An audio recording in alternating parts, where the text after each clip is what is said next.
کچھ لوگوں کے ساتھ گھروں میں کچھ روحانی مسئلے شروع تب ہوتے ہیں جب ان کے گھر میں کسی بڑے بزرگ کی یا کسی نوجوان کی ڈیتھ ہوتی ہے۔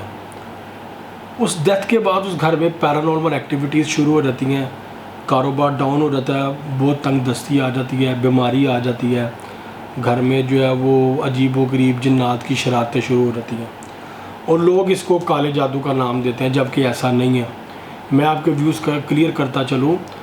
اکثر لوگ یہ کرتے ہیں کہ کسی کی ڈیتھ کے بعد ان کی روزمرہ استعمال کی چیزیں اور ان کے کپڑے، جوتے، کنگھا، ٹوتھ برش وغیرہ، ٹاول وغیرہ، جرابیں، شوز، اور بھی جو ان کی چیزیں ہیں، بیڈ شیٹ وغیرہ، پلو کور وغیرہ، تکیے کا کور جو ہوتا ہے، اور جو معاملات ہوتے ہیں ان کے بیڈ رومز کے جو بھی چیزیں ہوتی ہیں ان کو سنبھال کے رکھتے ہیں، ان کو ویسٹ نہیں کرتے یا ان کو کسی غریب کو نہیں دیتے، جس کی وجہ سے اس مردہ شخص کا جو ہمزاد ہے وہ وہیں پہ موجود رہتا ہے، کیونکہ اس کی ان چیزوں کے ساتھ ایفیلیشن ہوتی ہے۔ تو لوگ اپنی اس غلطی کی وجہ سے اپنے معاملات خراب کر بیٹھتے ہیں اور نام اس کو کالے جادو کا دیتے ہیں، جبکہ ایسا نہیں ہے۔ آپ کے ساتھ زندگی میں کبھی بھی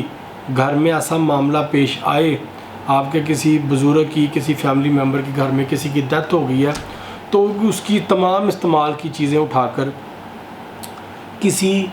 غریب کو دے دیں، مفلس کو، نادار کو دے دیں، جو ان چیزوں کو ڈیزرو کرتا ہو، جو ان چیزوں کو یوز کر رہے ہیں۔ اگر کوئی آپ کو ایسا شخص نہیں مل رہا تو آپ ان چیزوں کو ویسٹ کر دیں،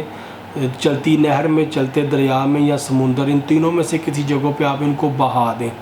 تو آپ کے ساتھ اس طرح کے کسی بھی قسم کے پیرانارمل معاملات، تنگ دستی کے، گھر میں بیماری، لڑائی جھگڑا اور پریشانی کے معاملات پیش نہیں آئیں گے۔ اور امید ہے کہ یہ بھی چیز آپ لوگوں کے مائنڈ سے اب کلیئر ہو جائے گی۔ جن لوگوں نے ایسے گھروں میں کیا ہوا ہے تو وہ ان چیزوں کو جو ہے نا فوراً گھر سے نکالیں، کیونکہ ریسنٹلی میرے پاس ایک ایسا کیس آیا ہے، انہوں نے پورا بیڈ روم جو ہے نا وہ ویسے کا ویسے ہی رکھا ہوا تھا، تو وہ لوگ بڑی پریشانی کا شکار ہوئے۔ تو بہتر یہ ہے کہ اپنی محبت، اپنی انسیت، اپنا لگاؤ اپنی جگہ، لیکن اپنی زندگی کو نارمل بھی رکھنا ضروری ہے۔